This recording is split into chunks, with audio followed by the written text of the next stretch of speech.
Haleluya, haleluya. Sifa na utukufu ziende kwa Yesu Kristo wa Nazareti. Naam, tunajifunza leo kidogo kuhusu upatanisho. Upatanisho, ninapozungumzia upatanisho, inaweza ikawa ni vitu viwili. Kwa mfano, mikono yangu hii miwili nikifanya hivi nimepatanisha. Ndicho ambacho nataka tuzungumzie kuhusu upatanisho. Sasa, kuna faida ya kujifunza kuhusu upatanisho ambao ni kulingana na neno la Mungu, na pia kuna maombi ya upatanisho kwa kutumia damu ya msalaba. Kwanza tuombe. Baba mbinguni mtakatifu, ketie mahali pa juu kwenye kiti chako cha enzi cha rehema na neema, asante kwa utukufu wako, asante kwa damu Yesu ilimwagika msalabani, asante Baba mbinguni kwa neema hii, asante Roho Mtakatifu. Naomba niwezeshe kutoa hili somo likawe baraka kwa watu wote na vizazi vyote kila mahali, katika jina la Yesu Kristo wa Nazareti. Amina. Na tukisoma neno la Mungu kuhusu upatanisho, na nitakapozungumzia upatanisho, pia nataka ujue kuna faida ambazo utazipata kutokana na ili somo la upatanisho, na maombi ambayo utayafanya mara kwa mara iwe endelevu kuhusu upatanisho. Yana faida kubwa sana, na ana faida kubwa sana. Nitasoma Wakolosai sura ya kwanza mstari ule wa 20. Wakolosai, waraka kwa Wakolosai sura ya kwanza mstari wa 20. Ninasoma Wakolosai sura ya kwanza mstari wa 20. Na kwa yeye kuvipatanisha vitu vyote na nafsi yake, akisha kufanya amani kwa damu ya msalaba wake, kwa yeye ikiwa ni vitu vilivyo juu ya nchi au vilivyo mbinguni. Narudia tena, Wakolosai sura ya kwanza mstari wa 20. Na kwa yeye kuvipatanisha vitu vyote na nafsi yake, akisha kufanya amani kwa damu ya msalaba wake, kwa yeye ikiwa ni vitu vilivyo juu ya nchi au vilivyo mbinguni. Kwa mara tatu narudia tena, ikawe baraka na ukumbusho. Wakolosai sura ya kwanza mstari wa 20. Na kwa yeye kuvipatanisha vitu vyote na nafsi yake, akisha kufanya amani kwa damu ya msalaba wake, kwa yeye ikiwa ni vitu vilivyo juu ya nchi au vilivyo mbinguni. Hapa nataka ujue kwamba anazungumzia kuhusu upatanisho kati ya vitu vilivyoko mbinguni, ambako tunajua kuna Mungu Baba, Mwana, Roho Mtakatifu na malaika. Lakini pia kuna vitu vilivyoko duniani. Na nasema upatanisho huu unaweza ukafanyika kwa kutumia damu ya msalaba. Naomba nirudie tena hapo anapozungumzia damu ya msalaba. Anasema Wakolosai 1:20. Na kwa yeye kuvipatanisha vitu vyote na nafsi yake, akisha kufanya amani kwa damu ya msalaba wake, kwa yeye ikiwa ni vitu vilivyo juu ya nchi au vilivyo mbinguni. Sasa nikwambie, hivi vitu vilivyoko duniani huwa vinakuwa na uchafu, ila mbinguni ni kutakatifu. Mungu wetu ni mtakatifu. Mungu Baba, Mwana na Roho Mtakatifu ni watakatifu. Sasa huku duniani kuna uchafu. Kwa hiyo ili ufanye upatanisho kati ya vitu vilivyoko huku duniani na vilivyoko mbinguni, inabidi uombe damu ya Yesu. Unaomba toba kwa ajili ya mambo matatu. Nimeshaikuelezea mambo matatu: dhambi, uzembe, kutotii neno la Mungu. Sasa yote hayo yana msingi wake. Msingi wake ni mawazo, kunena na kutenda. Hakuna dhambi ambayo inaweza kufanyika bila kuwaza na bila kunena, na mwisho wake ndio tendo linafanyika. Kwa hiyo sasa nataka ufahamu kwamba kuna maombi ambayo yanaweza kufanyika Haya maombi yana faida kubwa sana kwa mwombaji. Kwa hiyo kitu cha kwanza tunaomba toba. Unaomba toba kwa ajili ya kujitakasa wewe mwenyewe, au mimi ni mwombaji ninaomba toba, au ninaomba rehema za Mungu na utakaso kwa damu Yesu kwa ajili ya roho yangu, nafsi yangu na mwili wangu. Lakini pia ninaomba toba kwa ajili ya ardhi niliyopo hapa, kwa sababu nakuwa sijui kinachoendelea katika ulimwengu wa roho. Ninaomba toba kwa ajili ya hii ardhi, anga na hali ya hewa na vitu vyote vilivyopo katika ya mazingira nilionayo. Kwa kuomba toba ninapoomba toba ninapasafisha hapo mahali na mimi ninasafishwa. Kwa hiyo mazingira ya kuwa safi hapa nilipo na mimi mwenyewe kutakaswa kwa damu Yesu, ndio huko sasa kunanipa uhalali wa mimi kujipatanisha na Mungu Baba wa mbinguni. Unajipatanisha na nini? Kwa unatumia damu ya msalaba kupatanisha nafsi yako au nafsi yangu na nafsi ya Mungu. Napatanisha macho yangu na macho ya Mungu. Ninazungumzia macho ya rohoni. Ninapatanisha masikio yangu na masikio ya Mungu. Ninapatanisha imani yangu na imani ya Mungu. Ninapatanisha miguu yangu na miguu ya Mungu. Ninapatanisha mikono yangu na mikono ya Mungu. Ninapatanisha nafsi yangu na nafsi ya Mungu. Ninapatanisha mawazo yangu na mawazo ya Mungu. Kwa kutumia nini? Kwa kutumia damu ya msalaba. Ndio damu ya Yesu. Na hiyo damu itanisaidia mimi kujipatanisha na Mungu mazima. Kwa hiyo kama nilivyoeleza, nianze kwa mfano. Jambo la kwanza, napatanisha, natumia damu ya Yesu Kristo wa Nazareti. Najipatanisha nafsi yangu na nafsi ya Mungu, namba moja. Nakuja namba mbili, napatanisha roho yangu na roho ya Mungu kwa damu ya msalaba.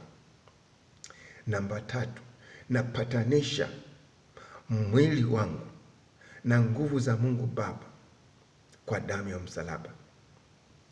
Ninapatanisha miguu yangu na miguu ya Mungu Baba kwa damu ya msalaba.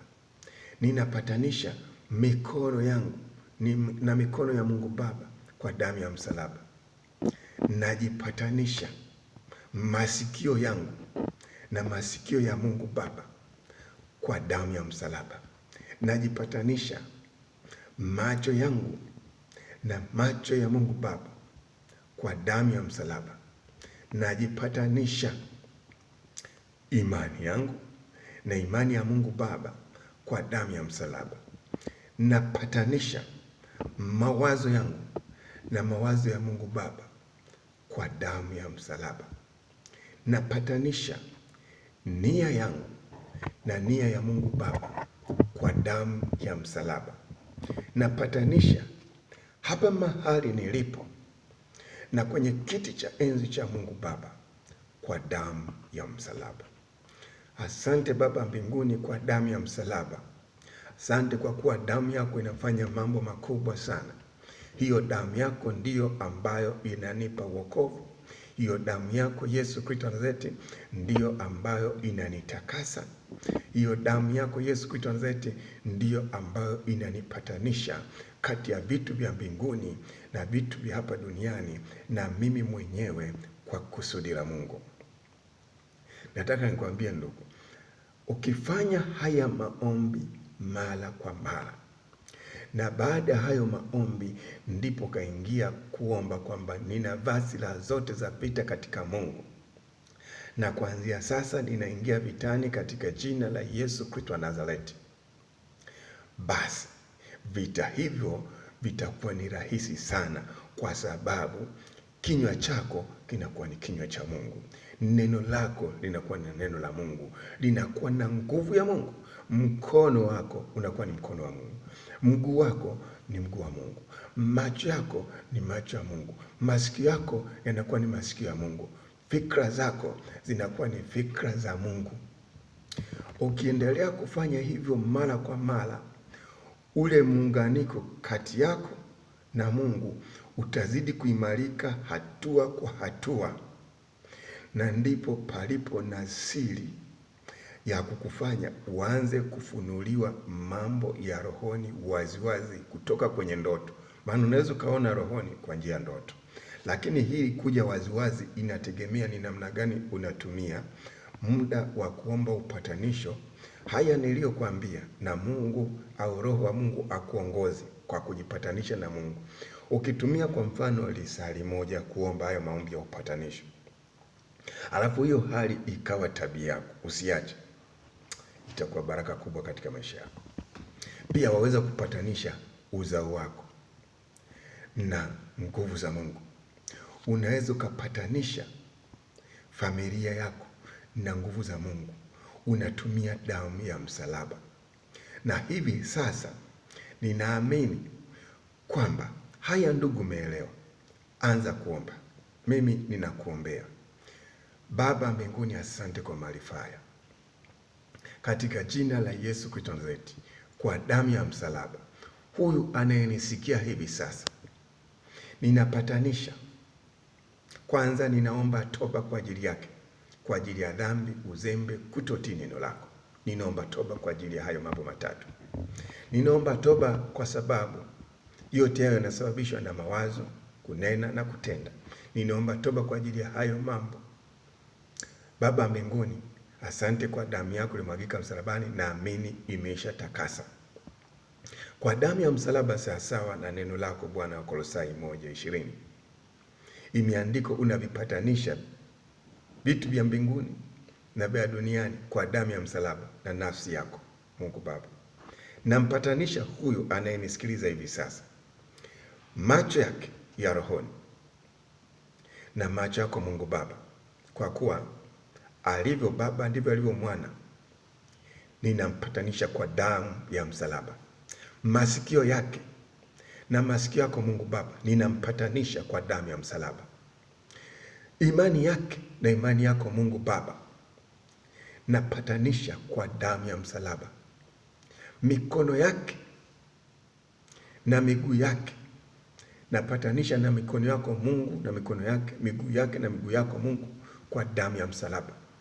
Baba mbinguni, naendelea napatanisha fikra zake huyo mtu na fikra zako Mungu, kwa damu ya msalaba napatanisha. Ninapatanisha nia ya huyo mtu anayenisikiliza hivi sasa na nia yako Mungu, kwa damu ya msalaba. Roho Mtakatifu, usaidie katika maombi haya katika jina la Yesu Kristo wa Nazareti. Roho Mtakatifu, kamwezeshe huyo anayesikiliza hivi sasa, asione kama ngonjera, aone kwamba ni neno linalotoka kwa Mungu Baba kwa ajili ya kuwa baraka kwake na kwa watu wengine, akafanyike baraka kwa watu wengine na kwa vizazi vyake vyote katika maisha yake ya kila siku, katika imani ndani ya Yesu Kristo wa Nazareti. Akaendelee zaidi, akapatanishe na familia yake na biashara yake na kila kitu chake kwa mwongozo wa Roho Mtakatifu. Ubarikiwe sana. Karibu tuifanye kazi ya Bwana Yesu Kristo Nazareti. Ukiwa na shida yoyote, unahitaji maombezi, usisite na kuomba. Endelea kufuatilia mafundisho ambayo natoa hapa Yehova Television.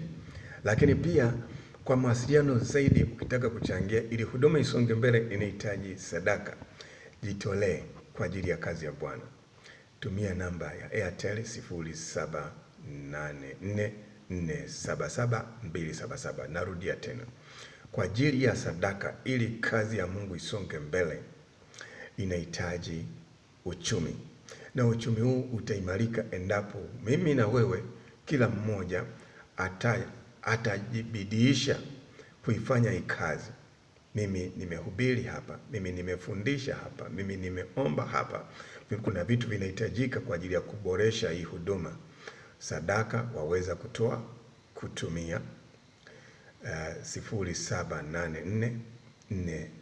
0784477277 ni namba ya Airtel.